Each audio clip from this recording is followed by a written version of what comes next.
بسم اللہ الرحمن الرحیم والصلاة والسلام علی رسول اللہ وعلی آلہ وصحبہ اجمعین۔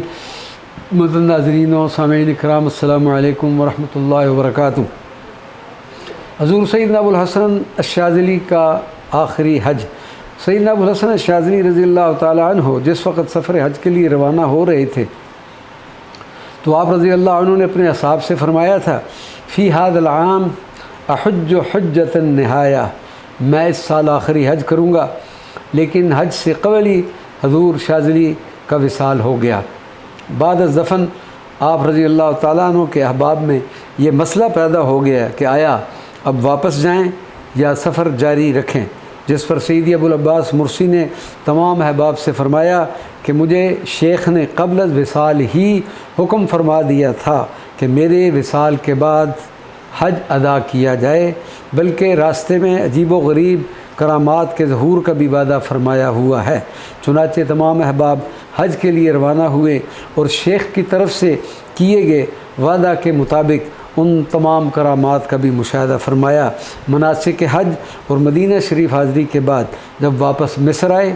تو احباب نے مفتی عز الدین عبدالسلام سے پوچھا کہ حضور شاذلی کے اس ارشاد مبارک سے کیا مراد ہے؟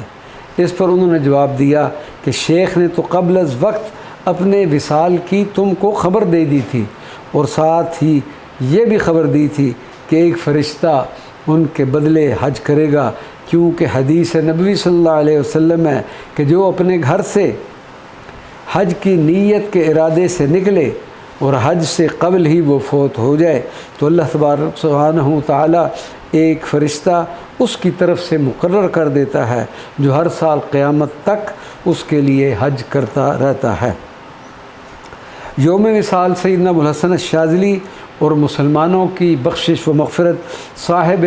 درۃ الاسرار و تحفۃ الابرار بیان فرماتے ہیں کہ اسکندریہ کے قاضی القضات شیخ حماد الدین القادی نے مجھ سے بیان کیا کہ اسکندریہ میں ایک بدکار عورت کا انتقال ہوا۔ کسی دیکھنے والے نے اسے بہت اچھے حال میں دیکھا۔